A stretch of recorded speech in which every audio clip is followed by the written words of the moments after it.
Le 10 août 1901, deux femmes visitent Versailles et le Petit Trianon. Elles n'en ressortiront pas indemnes. Avant d'entrer dans cette affaire, une chose est essentielle à comprendre. Versailles n'est pas un lieu comme les autres.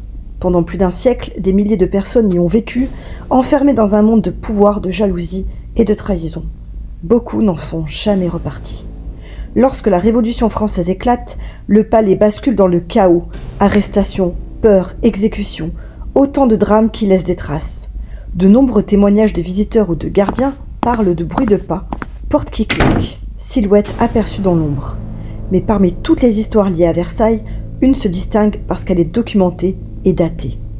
Et elle est surtout rapportée par deux femmes qui n'avaient rien à gagner à mentir. Cette histoire commence le 10 août 1901 aux abords du Petit Trianon.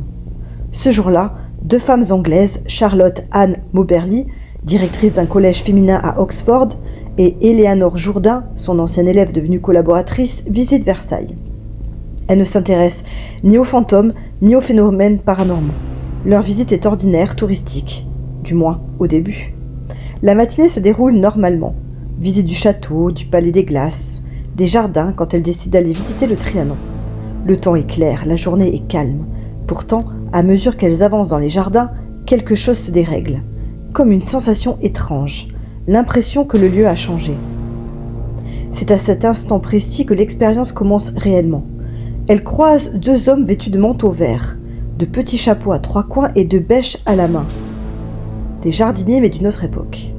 Elles leur demandent le chemin et ils répondent brièvement sans émotion. En poursuivant leur route, elles aperçoivent alors un kiosque chinois. À proximité se tient un homme assis, vêtu d'une cape, d'un chapeau. Il a le regard noir et les fixe lourdement. Il a l'air hostile.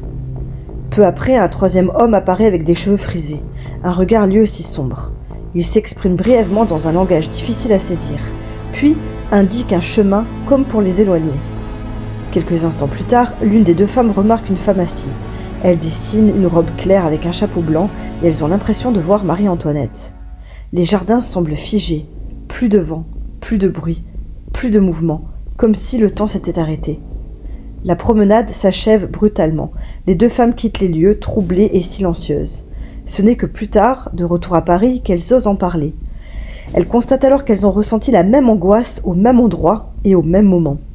Elles recoupent leurs souvenirs, consultent des archives et en 1911 publient un ouvrage, une aventure. Elles n'y évoquent pas de fantômes, mais l'étrangeté d'un glissement dans le temps. Les recherches menées par la suite vont révéler que le kiosque chinois existait réellement au XVIIIe siècle, mais avait disparu depuis longtemps. Et la femme aperçue ne serait pas Marie-Antoinette, mais plutôt Madame du Barry, la dernière favorite de Louis XV. Alors, d'après vous, ont-elles assisté à une manifestation surnaturelle ? Ont-elles traversé le temps l'espace de quelques minutes ? Ou avec la chaleur qu'il faisait à cette époque, elles aient peut-être plutôt déliré ?